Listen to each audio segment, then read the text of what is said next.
Welcome to Taking Stock. I'm Amanda Lang. Coming up, with rates rising and inflation still running hot, we're breaking down the components of Canada's housing market. We'll get the view from the ground for agents and developers, and we'll explore some of the longer-term consequences of an unaffordable market. That's all ahead. But first, how big is Canada's housing market? Big enough that it's cause for concern for the whole economy if it should stumble. Here's a look by the numbers. As a share of our economy, housing is big. Residential investment is north of 8% of GDP. And it's a big part of what's growing in Canada. 43% of the $16.1 billion of economic growth at the start of this year came from housing. And with the growth in housing comes the growth in mortgages. Total mortgage debt in Canada hit just over $2 trillion in May. That's almost as big as the entire economy. It's a number that has also grown steadily over the past 2 decades, from a level below 60% in 2010. And compared to the United States, our economy is much more reliant on housing. There, residential investment runs closer to 5% of GDP. The importance of housing to the Canadian economy only seems to grow over time, and we can't help wondering how big is too big? And at current levels, does a housing market correction mean dire things for the whole economy? Shaun Cathcart is Senior Economist and Director of Housing Data and Market Analysis at the Canadian Real Estate Association. Great to have you with us, Shaun. Thanks, Amanda. So we don't really question it when times are good, but when things start to look bumpy for housing, we do ask this question: is there such a thing as too big or being overly reliant on this sector for growth in our economy? Do you think we're in danger of that now in Canada? Well, housing's cyclical, and, things grow over time. So, when we've just been through a housing upswing, and it's going to look big compared to history. A good question about how big is too big. I think the better question is what's the housing market going to do?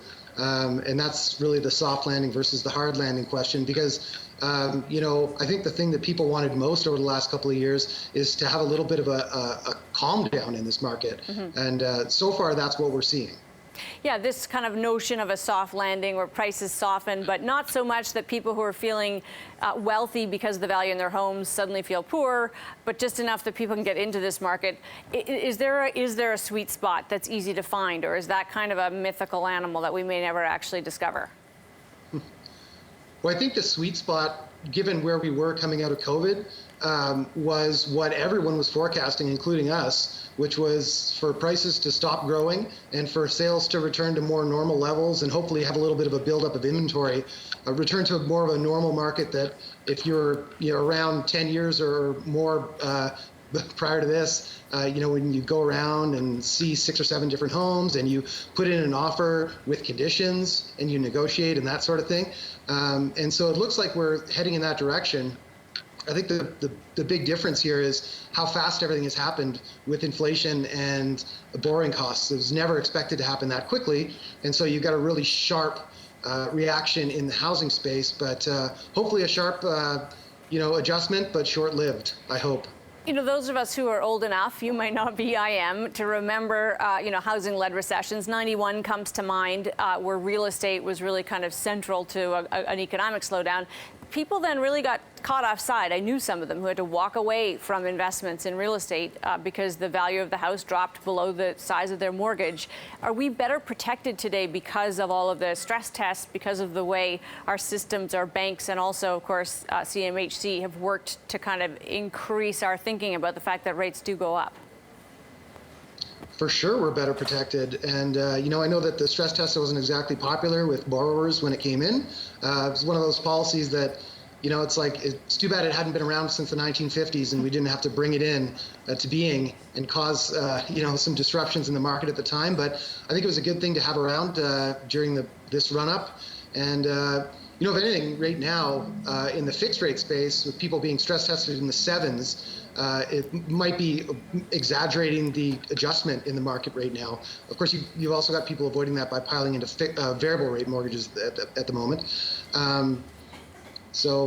But yes, 100% that all of those things, all of those macroprudential changes that have come over the last decade and more have put us in a good position to absorb sort of some of the price softness we're seeing in some parts of the country right now. Shaun, great to have you with us. Appreciate it. My pleasure. Shaun Cathcart is Senior Economist and Director of Housing Data and Market Analysis at CREA. Coming up, it feels a bit like a standoff between buyers and sellers in housing. We get the view from the ground next.